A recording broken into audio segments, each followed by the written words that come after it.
And for what was interesting in that one was that one of the people who, actually he's a famous author, who started a little newsletter for the town, he came in and then he went, oh, I didn't realize that this is what it's going to be. And so he immediately went and called his wife, who's a photographer, and said, you have to come and take photographs here. Because he had not realized that he heard quilts and thought that that it was going to be, that it's going to be like bed quilts. He hadn't realized right. that they were going to be, that they were going to be art, and so that was very interesting. In fact, I don't. Oh yes, Sandersfield. Yeah. Interesting. Well, so that was nice. It was nice to introduce people to something that they were not aware of, and just. But no, it's not something now. I get pressed for surely you're going to put a piece into this show that's coming up, and I meant, well, I will if I have something that that I think Yeah. So I guess sort of we're closing in on the hour. This has been such a nice, relaxed, interesting, beautiful hour. Any advice for people who want to start doing what you're doing, or your philosophy about quilting? Is it relaxing or stressful when you quilt? Sort of any kind of closing thoughts about what quilting is, I guess, art quilting in particular. I think that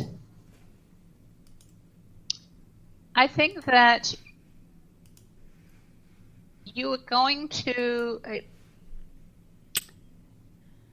Don't do it if you don't like the process. Yeah.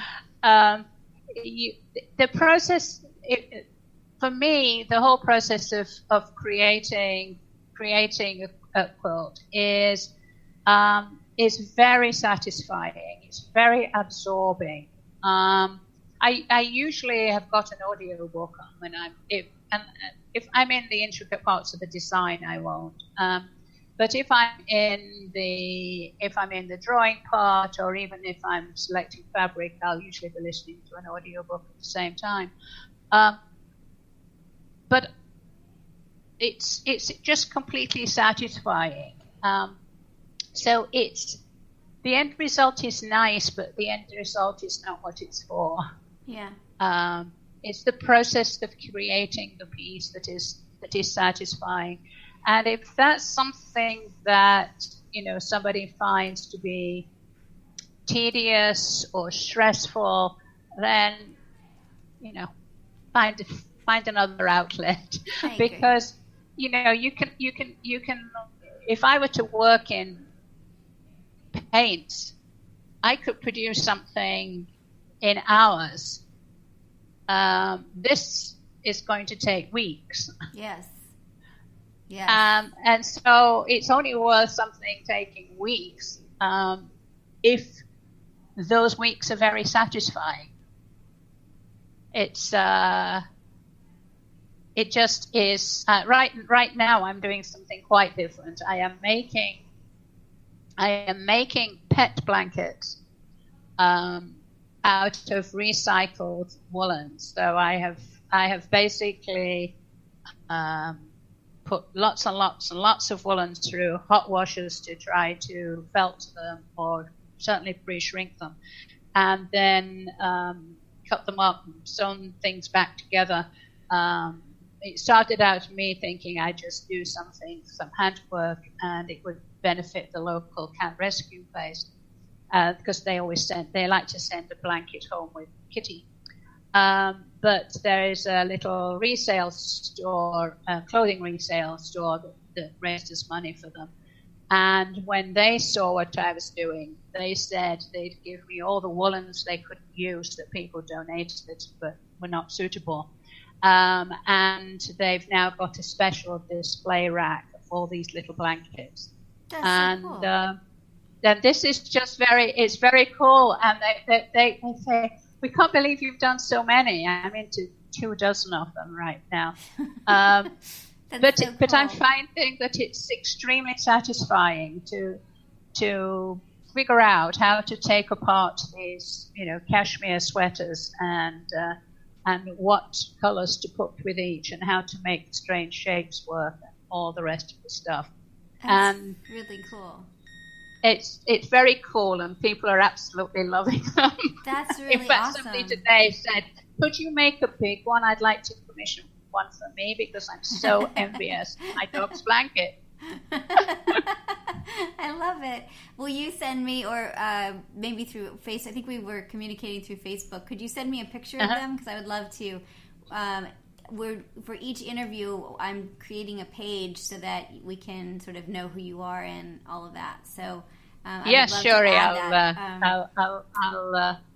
I'll send something. I love it. And I've taken not very good pictures of them, but they give an idea. That's okay. And it's so funny to come back to. We were starting the interview with you watching and learning about garment making, and now you're taking it apart and making pet blankets. Making quilts out of garments. Yes.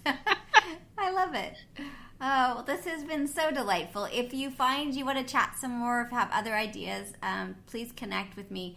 We're going to be, this is part of a larger project. So if you have people that you can think of that I might interview, also let me know, because we're, again, just at the beginning. And I'll keep you posted on everything that's happening with the project. And with your permission, we would post this also online so other people could hear the interview. Are you cool with that?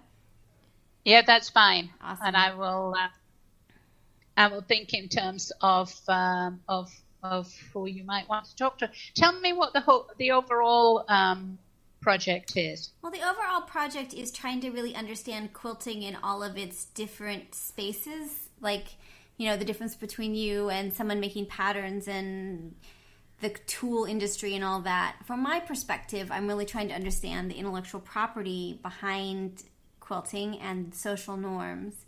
And so that's where I sit. But the project is really trying to understand in 2017, 2018, 2019, what does quilting look like, so that we can better understand the role of law in the creative process. And we haven't talked about copyright yet, which I guess we should probably do before we end, because I forgot about that part, even though that's the main part of the project, which is totally. I'm not a professional. No, I'm just kidding. I'm a law professor, but this is I don't know. So I have one of my cousins is very serious and very important journalist, and I'm not her. So I always say yeah, no, no, I'm not. This is not going well. So, but I would imagine that you're taking images and you're using your garden for the most of the inspiration, and you're not super hyper worried about protecting the works, in the sense that I don't think you're probably registering at the Copyright Office or patrolling whether people are stealing your designs, I would imagine. Is that right? No, I mean, it's because it wouldn't be worthwhile for anybody to do it. Yeah, and that's what it takes a lot of time. It takes too long. And I imagine the reverse engineering on your stuff is nearly impossible. That if somebody wanted to try it, they would never get close to what you're doing because of what you're doing. Yeah, it's interesting. You could take the thing. In fact, it's interesting that one of the let's see which.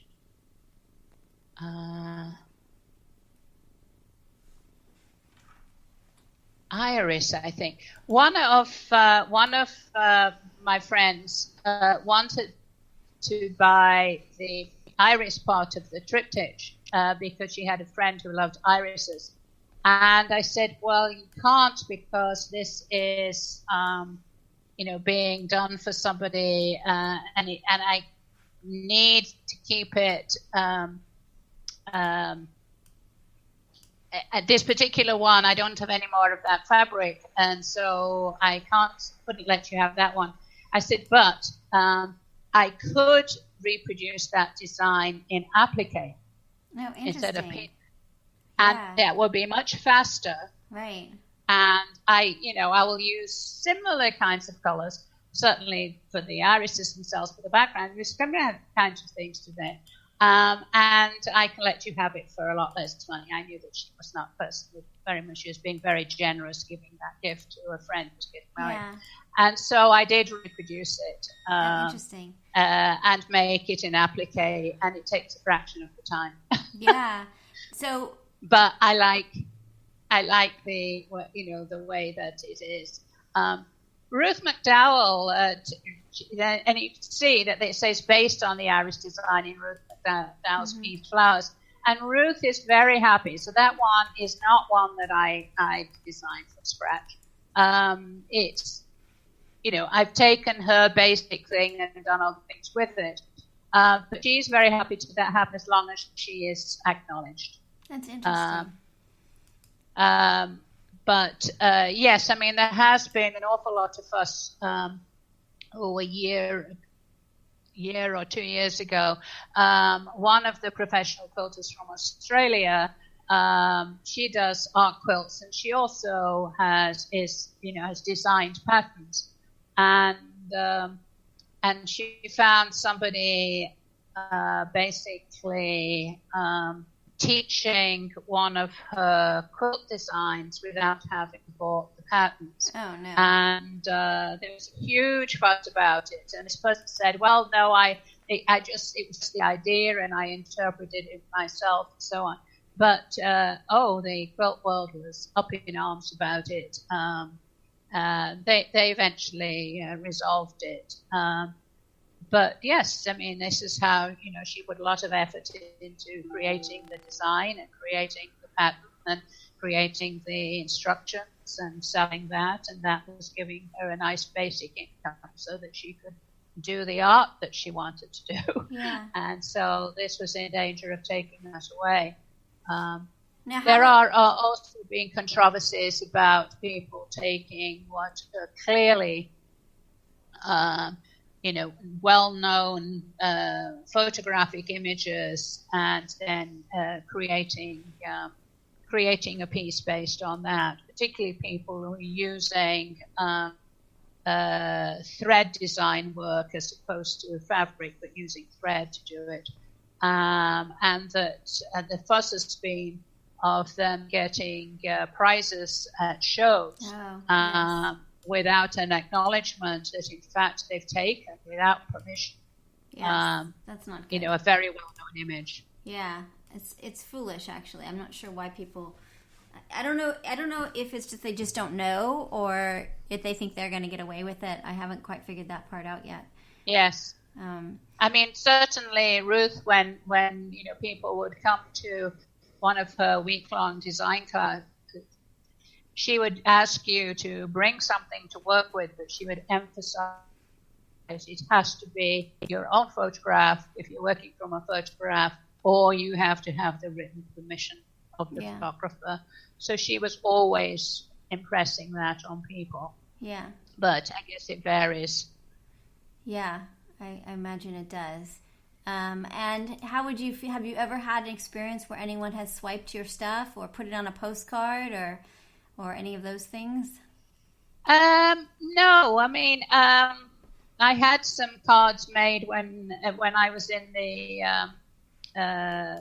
the Vermont show, and I let them make cards, sell the cards, to benefit the organization that was putting on the show.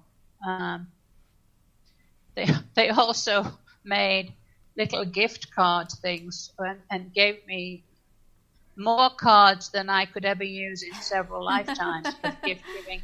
And so now, though, they have become the little tags that we put on the pet blankets to make them look even more special.